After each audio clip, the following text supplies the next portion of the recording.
Salut à tous, bienvenue dans The Programmatic Society, un programme qui vous propose d'entendre chaque semaine la voix de ceux qui font le marché du programmatique en français dans le son, international dans le ton.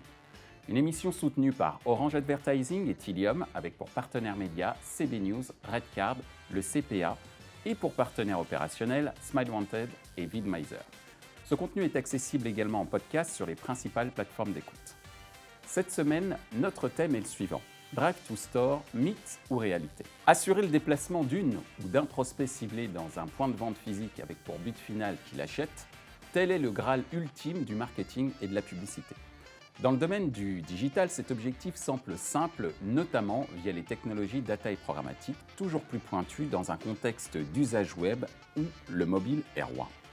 Le concept de Drive to Store est-il réellement au rendez-vous des attentes que les annonceurs placent en lui? Quelles sont les solutions à la disposition des marques et des distributeurs afin de déployer une stratégie gagnante Drive to Store? Pour en discuter, Johanna Mérinac de Orange Advertising, Vadim Wichmann de Groupe M, Sylvain Defay de OMD, Amaury Lelon de Solocal.com. Bienvenue sur The Programmatic Society. Madame, Messieurs, nous allons parler d'un sujet stratégique aujourd'hui puisqu'il va être question de Drive to Store. Et pour commencer, ma première question, quelle est la définition du Drive to Store? Johanna, je t'invite à nous répondre. Merci Michel, bonjour à tous. Alors du coup, le Drive to Store, c'est finalement toutes les actions marketing qui visent justement à générer du trafic en boutique, en magasin. C'est vrai qu'historiquement, c'était vraiment la radio, le Drive to, qui en fait influençait les automobilistes finalement à se rendre dans un point de vente quand ils entendaient un spot au volant. Et finalement, je dirais qu'aujourd'hui, le digital et particulièrement le mobile ont tout à fait leur légitimité, puisque aujourd'hui, le mobile, on sait, accompagne les internautes, enfin les mobinautes dans leur quotidien, que ça soit chez eux, que ça soit aussi dans leurs déplacements, à leur travail, etc. Et donc de pouvoir leur adresser le bon message au bon moment, au bon endroit, pour pouvoir les inciter à se rendre en boutique. Après, on peut aussi se donner un peu de perspective dans tout cela. C'est est-ce qu'on parle de Drive to Store offline ou de Drive to Web? Merci Johanna pour ces premières précisions. Vadim, quel est ton avis, quelle est ta définition du Drive to Store? Oui, tout à fait. Alors pour reprendre ce que disait un peu Johanna, mais effectivement avant l'ère du digital, finalement tout était le seul canal de distribution de nos annonceurs étant le physique, tout était Drive to Store, donc effectivement la radio, l'affichage, etc. Aujourd'hui le digital est arrivé, donc nouveau canal de vente, donc nouveaux objectifs, donc avec le Drive to Web. Pour autant, aujourd'hui, 92% des ventes de nos annonceurs se font toujours en point de vente physique.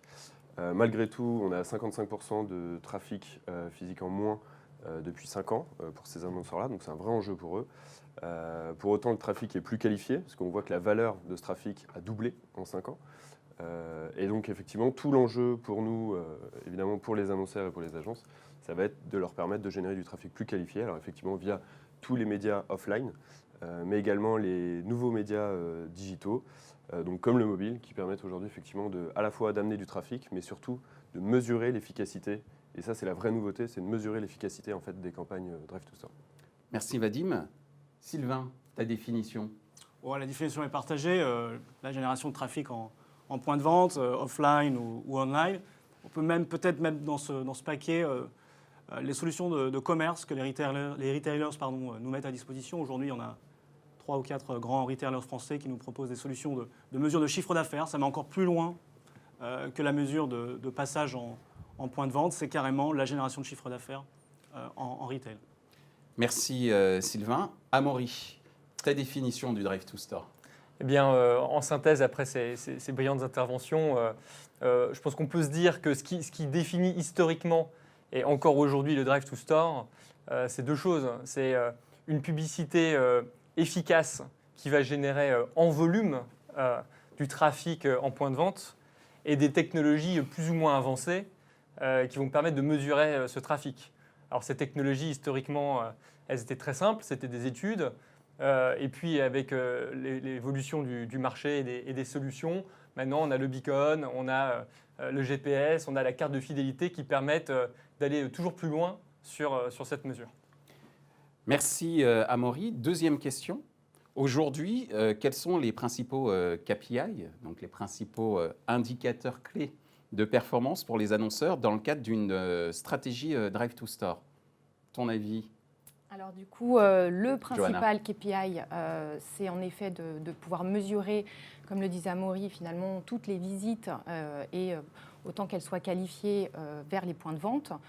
Par-dessus cela, on peut rajouter aussi une couche d'insight parce que finalement, c'est toujours aussi important pour les marques de pouvoir savoir quels sont les profils qui ont été les plus appétants, les plus répondants à ma campagne de Drive to Store. Derrière, et le Graal, j'ai envie de dire que ça serait forcément d'avoir l'impact panier, d'avoir cette mesure, de voir quel est le chiffre d'affaires et qu'est-ce que ma campagne de Drive to Store a pu générer derrière en point de vente.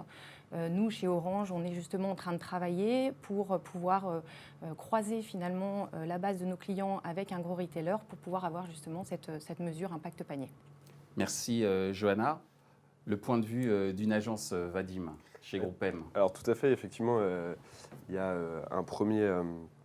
on pourrait se dire que le coût à la visite est l'indicateur, le KPI clé. Effectivement, sur la partie, on a la partie digitale qui est simple de mesurer. On a d'un côté l'acquisition, de l'autre côté on a tout le funnel sur le digital et on arrive à la vente, donc à la visite aussi sur le site, etc. et à la vente. Ce qui est évidemment plus compliqué, c'est quand on a un point de vente physique où là, on a l'acquisition qui soit on ou off d'un côté et puis on a les ventes de l'autre. Mais ce qui se passe au milieu, ça, aujourd'hui, les retailers, pour beaucoup de marques, ils ne l'ont pas. Effectivement, il y a... aujourd'hui, sans doute, la clé de réconciliation qui est le smartphone, parce que c'est à la fois, c'est 78% des Français aujourd'hui qui possèdent un smartphone, donc c'est vraiment un device de masse, et à la fois personnalisé et personnel, parce qu'effectivement, on l'a dans sa poche et là, on continue avec soi. Et donc, les nouvelles technologies aujourd'hui nous permettent d'avoir ce coût à la visite. Sauf qu'en fait, on remarque que ce coût à la visite, évidemment, il dépend aussi beaucoup de la méthodologie qui est appliquée par les différents partenaires. Évidemment, une visite chez un partenaire ou pour un secteur n'est pas la même pour l'autre partenaire ou pour l'autre secteur. Et donc, en fait, dans ce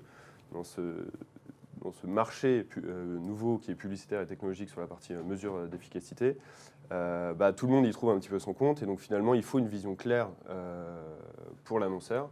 Et ça, les agences ont un rôle à jouer dedans, où on se doit d'auditer les différentes technologies, les différentes méthodologies. Ça en fait du monde quand même. Ça en fait du monde. Et donc, comment on arrive à déterminer que telle ou telle technologie je vais dire qu'il y a une sorte de KPI annonceur comme il y a un KPI agence d'un point de vue technologique, si je te comprends bien. Oui, alors c'est-à-dire qu'on essaie surtout de faire un petit peu du sur-mesure. C'est-à-dire que pour chaque secteur, pour chaque annonceur, on va aller chercher quelle est la visite qui correspond le mieux à ses attentes. Typiquement, quand on prend le secteur du fast-food ou le secteur de l'automobile, forcément la visite n'est pas du tout la même. Donc on ne va pas la qualifier de la même façon. Donc typiquement, il y a deux critères à prendre en compte qui sont assez simples, mais parmi 6 autres. C'est le temps passé, évidemment, au point de vente, parce que 5 minutes pour un acteur peut être qualifié comme une visite, 20 minutes sera nécessaire pour un acteur de luxe, par exemple, ou autre. Et puis évidemment, les horaires d'ouverture, parce que les partenaires, forcément, prennent en général des fourchettes assez larges. C'est-à-dire que si on a 400 points de vente, on a un point de vente qui est ouvert de 8h à 20h. Si on l'applique sur tout le réseau, forcément, ça biaise les visites qui sont adressées. Et effectivement, on arrive sur une qualification de ces acteurs-là sur la partie des visites, sur la partie incrémentale, évidemment, où là, le but, ça va vraiment être de mesurer les visites qui sont générées par la campagne publicitaire en évitant un maximum les biais, les bruits qui sont aux alentours. Et puis, effectivement, de plus en plus d'acteurs arrivent aussi sur un parti vraiment héroïste, ou plutôt ROAS, on va dire, parce que c'est sur l'investissement publicitaire, où on va aller chercher même la mesure de la vente. Donc, on aura vraiment le funnel jusqu'au bout. Merci Vadim. Je t'en prie. Sylvain, une autre vision ou certainement une vision comparable? Une vision partagée, c'est pareil, chez OMD, on a mené carrément plus d'1 an et demi de tests avec nos annonceurs sur toutes les solutions de mesure de visite en point de vente. Et on s'aperçoit qu'en fait, notre recommandation à date, c'est de travailler exclusivement sur l'incrémentalité des visites.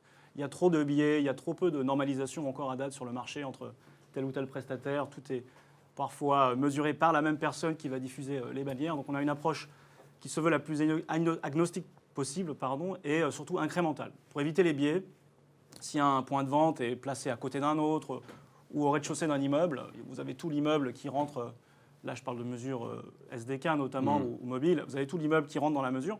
Donc le plus simple, c'est de travailler l'incrémentalité, isoler un trafic naturel et bien mesurer l'impact du média via cette notion d'incrémentalité. Après, il y a des solutions plus, on va les appeler offline, il y a les vieilles solutions qui sont le laser à l'entrée des points de vente, où la division qui s'appelle Analect chez EMD travaille ces études c'est pas de l'attribution, c'est de la contribution entre médias, et du coup ça prend tous les plans médias annonceurs, on et off, et ça essaye de mesurer mois après année l'impact du média sur le trafic en POI. Merci Sylvain. Amaury, Solocal, acteur comme son nom l'indique, pour lequel le trafic est assez important, hein, puisque vous travaillez aussi bien avec des grandes entreprises que des TPE et PME. Alors aujourd'hui, quelles promesses, quel type de KPI aujourd'hui sont attendus par les annonceurs que ton équipe ou tes équipes rencontrent? Si j'étais annonceur, et on est tous annonceurs, en tout cas, je ferais particulièrement attention à deux choses. Ce sont les taux de visite incrémentale, ce qu'on évoquait tout à l'heure, mais aussi les volumes. Je pense que ce qui aujourd'hui structure le Drive to Store, c'est que de par l'évolution du contexte réglementaire, son resserrement, l'évolution des technologies, puis des choix des différents iOS et Android, les data de géolocalisation sont de plus en plus rares. Et donc on arrive à une segmentation du marché autour d'acteurs qui ont beaucoup de puissance, peuvent toucher beaucoup de gens d'une certaine manière, mais avec une capacité à mesurer et à déplacer effectivement des consommateurs parfois douteuses. Et puis de l'autre côté, des acteurs qui sont de niche, très technologiques, avec des technologies de géolocalisation avancées, comme le GPS, mais avec un reach faible. Donc, indicateur clé pour moi, c'est vraiment le reach, la puissance, hein, mais aussi la performance. Hein. Puissance et performance sont les deux mamelles du Drive to Store. C'est comme ça que j'aurais envie de résumer les choses. Après, on peut aussi apporter, et nous, c'est quelque chose qu'on fait à travers effectivement aussi notre offre Local Impact, de donner un peu plus de matière derrière tout ça, en quantifiant la durée de la visite, en laissant aussi potentiellement à l'annonceur la définir par lui-même, l'ajuster et regarder ce que sont les KPIs en fonction de la durée d'une visite qu'il voudrait caractériser sur son business. La longueur du déplacement, la durée du déplacement que le consommateur a dû réaliser pour se rendre en point de vente. Bref, autant d'éléments qui permettent d'en savoir un petit peu plus sur ce qu'est le consommateur derrière cette publicité. Merci Amaury. Pour la prochaine question, je demanderai aux éditeurs que tu représentes, Johanna, et que tu représentes également, Amaury, de répondre à cette question. Ensuite, de réagir du côté des agences, puisque la prochaine question, c'est quel type d'offre publicitaire peut-on trouver aujourd'hui pour répondre à cette nouvelle exigence de Drive to Store? J'imagine que chez Orange Advertising et chez Solocal, vous avez une panoplie et j'allais dire au-delà d'un inventaire, j'allais dire un catalogue de produits qui peuvent répondre à cette problématique. Et ensuite, la question aussi du côté des agences, c'est de savoir est-ce que les offres que vous retrouvez aujourd'hui correspondent aux attentes de vos clients annonceurs. Johanna, alors, quel type d'offre aujourd'hui pour répondre à la problématique Drive to Store chez Orange Advertising? Alors en effet, chez Orange, on a 25 millions de clients aujourd'hui. On parlait tout à l'heure de reach. C'est vrai que chez Orange, on a ce reach. Et on a en même temps des capacités de ciblage qui sont basées sur deux points principaux. Hein. C'est à la fois le géociblage, puisque sur ces 25 millions de clients, nous avons leur adresse de résidence. Qui est indiqué sur leur facture, hein, tout simplement. Et puis, on a également la géolocalisation qui peut être définie par rapport à un point précis. Donc là, nous, on descend jusqu'à l'iris près et on est en mesure de pouvoir faire soit du rayon sur du 5, 10, 15 km plus, ou de l'isochrone, 5 minutes, 10 minutes ou 15 minutes, en tout cas, de mon point précis. Et derrière, grâce à la triangulation de nos antennes, de pouvoir faire justement ce ciblage et capter les individus dès qu'ils rentrent dans cette zone de chalandise. Donc ça, c'est le premier point. Après, en termes d'offres, on a deux offres phares chez nous. On a l'AdInMap, qui est une offre qu'on a co-construite conjointe avec notre éditeur partenaire qui s'appelle Via Michelin, sur lequel vous pouvez référencer, chaque marque peut référencer l'ensemble de ses points de vente qui sont les plus proches par rapport à un parcours, par rapport à un itinéraire qui va être préparé. Donc là, c'est vrai que c'est assez intéressant. On a eu des campagnes, notamment avec une grande marque de fast-food, et on a su que parmi justement les mobinautes, il y avait 70% plus de 70% des mobinautes via Michelin qui s'étaient rendus justement sur le point de vente. Donc ça, c'est vrai que c'est assez phare. Et puis derrière, on peut aussi imaginer d'autres leviers, en tout cas, et d'autres leviers de Drive to Store qui sont par exemple le click and collect, c'est-à-dire on prépare finalement sa commande sur le mobile et on va pouvoir aller récupérer sa commande en point de vente. Donc ça, c'est des ponts qui se font entre le off et le on et qui sont voilà, des choses que nous avons de notre côté. On a une autre offre au sein d'Orange Advertising qui s'appelle ActuMark, qui est en fait une offre marketing directe basée sur du push SMS. Et donc, cette base marketing comprend 4 millions d'abonnés Orange qui ont accepté de recevoir des bons plans de la part d'Orange. Donc, on a leur âge, on a leur genre, et même certains d'entre eux précisent leur intérêt par rapport à de la mode, par rapport à du high-tech. Et donc, on est en capacité de leur adresser du push SMS, soit quand ils sont sur leur lieu de résidence, ou soit dans une zone de chalandise, parce que 3,2 millions d'entre eux ont accepté justement d'être géolocalisés.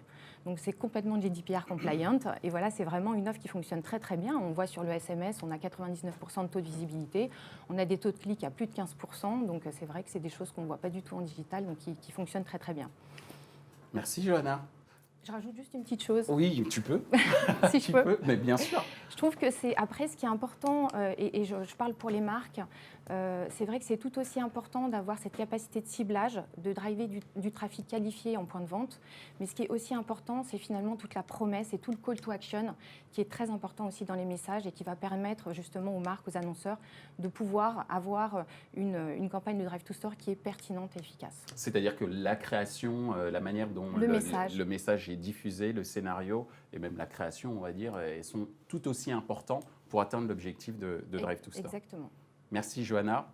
Amaury, chez Solocal, qu'est-ce qu'on peut trouver comme offre ? Alors, chez Solocal, et en cohérence avec ce qu'on se disait tout à l'heure autour de l'enjeu de la puissance et de la performance, on a une offre qui est clairement structurée autour de 3 grandes typologies de médias. L'univers search, Google, Bing et Page Jaune, l'univers social et l'univers programmatique. Donc on a 3 offres, Booster Réseau, Social Réseau, Local Impact. Et leur point commun, c'est évidemment, de par les médias dont on parle, un reach très important. Il n'est pas approuvé sur Google et Facebook.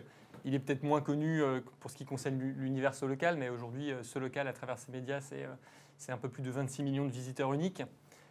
Ces visiteurs uniques nous disent tous les jours ce que sont leurs intentions de consommation, à quel endroit. Donc on structure autour de ça des segments, des profils clients autour de moments de vie. Je vais déménager, j'attends un enfant, des lieux de vie, voilà où j'habite, voilà où je travaille, et un certain nombre d'intentions de consommation. Donc toute notre offre est structurée autour de ces grands segments.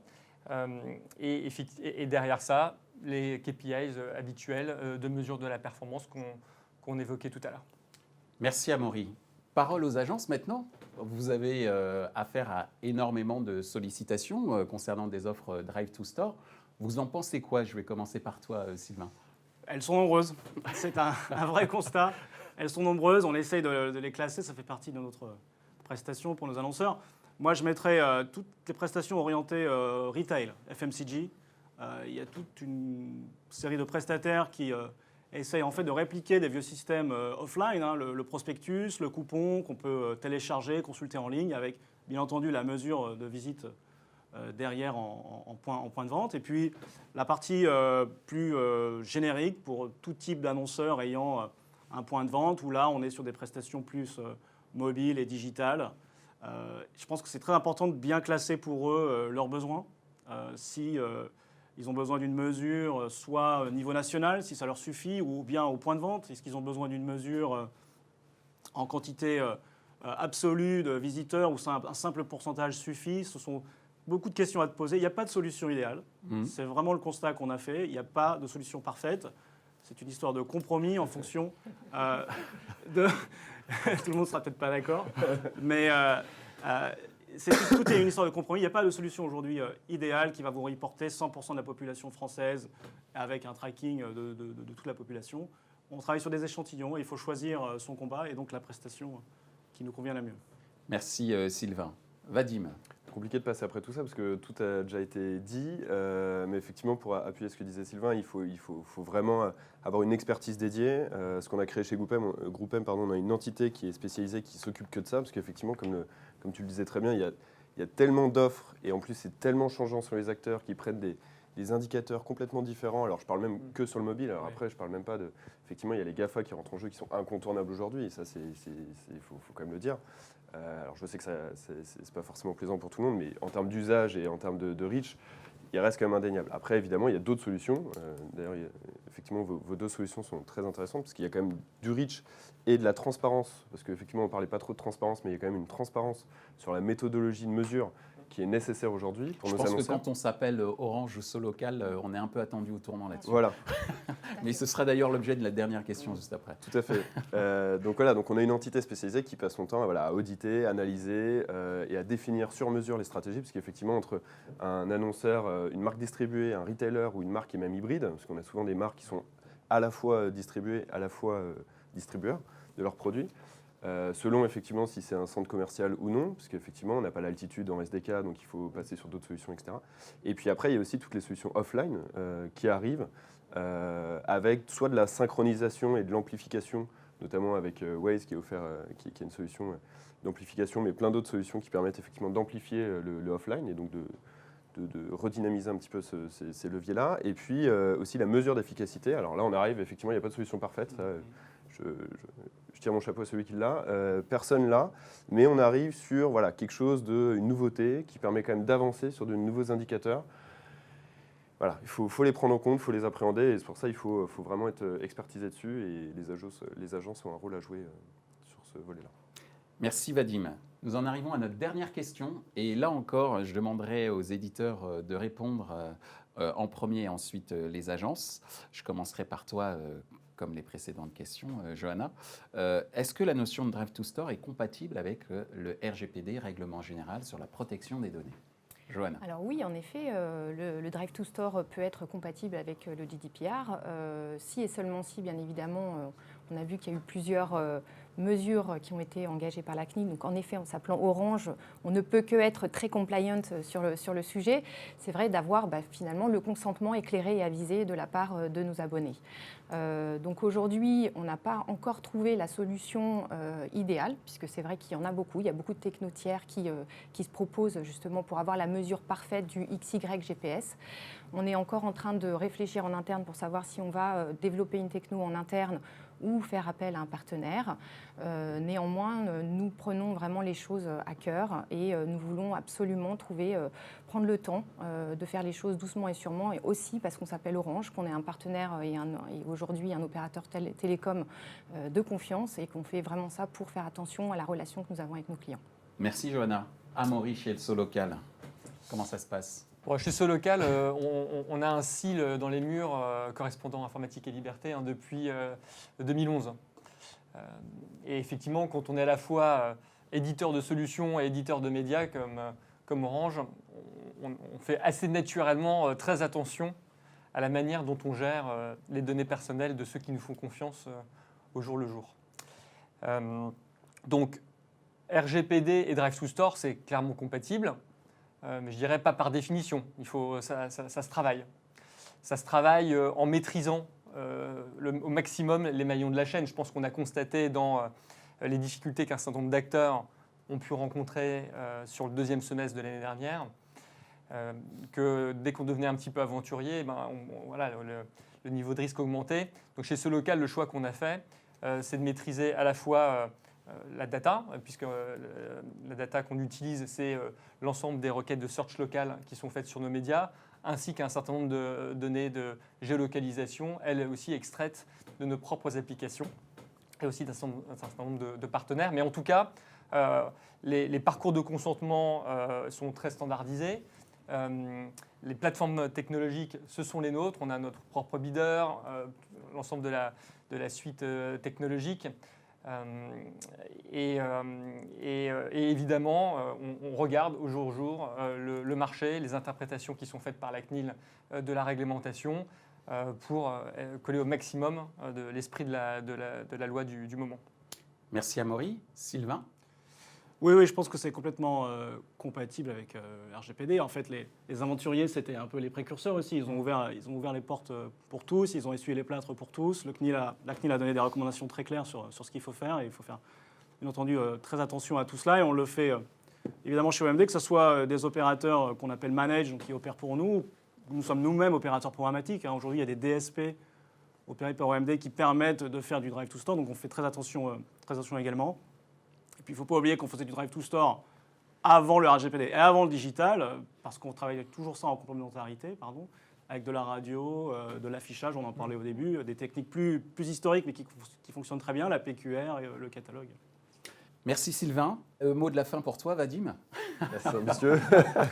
Sur le RGPD donc. Le RGPD, le Drive to Store, en fait, il touche à la donnée de géolocalisation. Alors je ne reviens pas parce qu'il y a eu un Programmatic Society sur la donnée de géolocalisation, mais effectivement c'était sur 2 points. Le consentement éclairé explicite, qui n'était pas vraiment le cas, en tout cas pas comme la CNIL l'entendait, et puis la durée de conservation des données.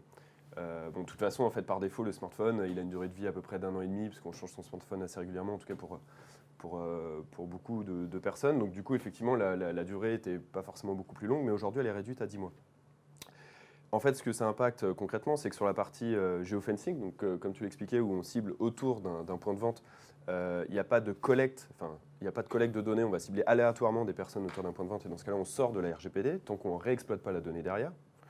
Soit, effectivement, on fait des profils plutôt de géocomportement, donc ça va être des personnes qui ont été identifiées dans des zones, qui vont souvent dans des salles de sport, et donc du coup on peut les qualifier de sportifs, etc. Et dans ce cas-là, effectivement, il faut le consentement clair, explicite, éclairé, plus les solutions de mesure, effectivement, alors type boîtier ou type aussi SDK, etc., où là il faut aussi le consentement. Effectivement, l'idée, et c'est tout l'enjeu des agences, c'est de bien trier les partenaires. Alors, on ne pouvait pas être dans le prédictif plus que ça sur les acteurs qui sont tombés, parce que on a tous été un petit peu surpris, je pense, sur ces... Mais ils ont permis de donner des leçons. Et donc, dorénavant, alors ça a toujours été la politique, notamment chez Groupon, tolérance zéro sur tout ce qui est juridique, mais là, d'autant plus, où on va aller chercher plus loin, on va aller les auditer encore plus profondément, si je peux dire, sur l'aspect technologique, méthodologique, mais aussi juridique, du coup, de ces acteurs. Merci Vadim, et merci à tous. Vous avez mon consentement éclairé sur le fait que, en tout cas, vous nous avez guidés sur le concept, ou en tout cas pour mieux comprendre le concept de Drive to Store. C'est plus un mythe, c'est une réalité, et merci de nous l'avoir expliqué. Merci Michel. Ainsi s'achève ce débat autour du concept de Drive to Store en programmatique. Les points à retenir de nos échanges sont les suivants. 1. 92% des ventes se font encore sur un lieu de distribution physique. Le concept de Drive to Store est donc incontournable pour l'ensemble des annonceurs du marché. 2. Le mobile devient le principal canal de déploiement du concept de Drive to Store. 3. Le RGPD est compatible avec le Drive to Store à la condition de maîtriser la data et le parcours de consentement. Retrouvez ce programme en podcast sur les principales plateformes d'écoute. Merci à Orange Advertising et Tilium pour leur soutien, ainsi que nos partenaires médias, CB News, Redcard et le CPA, sans oublier nos partenaires opérationnels, Smile Wanted et Winmiser. Merci également à l'ensemble des équipes d'Atelier B pour la réalisation de ce programme.